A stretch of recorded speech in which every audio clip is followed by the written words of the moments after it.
isso, amém? Esse louvor já se tornou um hino, né? Da igreja. Recebe, Pai, a adoração do teu filho. Porque tudo seja para a honra, seja para a glória do teu nome. Que começa por nossa fidelidade, Senhor, para recebermos aquilo que tantos oramos e tantos clamamos a Ti. Que nós venhamos despertar para sermos obedientes diante da vossa palavra.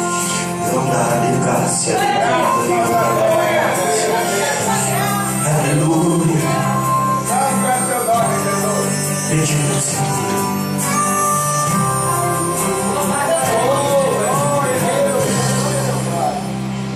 Eu quero ser fiel, Senhor. Graças a Deus.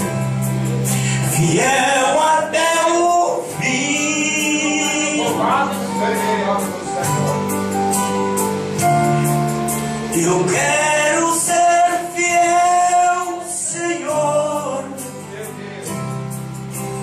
Tu és fiel a mim. Eu quero ser fiel.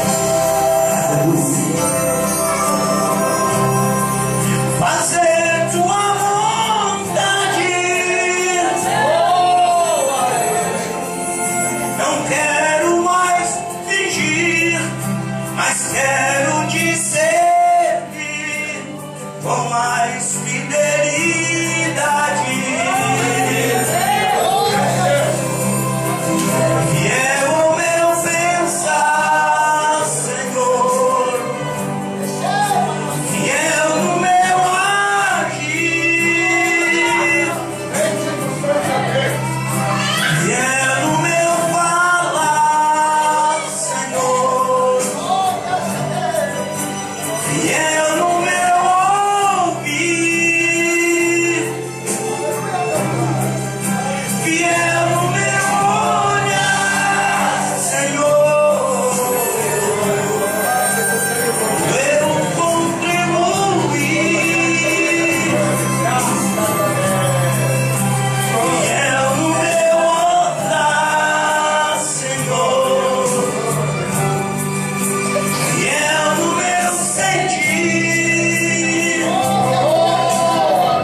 Se você é grato ao Senhor, se você tem motivos, glorifica Ele. Ele começa da sua parte, para que Ele faça outra, para que você possa clamar a Deus. É necessário que você se encontre na brecha e sendo a Ele fiel em todo o seu pensar, agir e caminhar. Em nome do Senhor Jesus. Aleluia. Graças a Deus.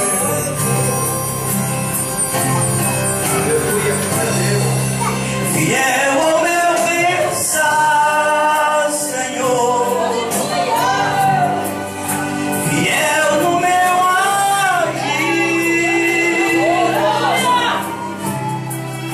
Fiel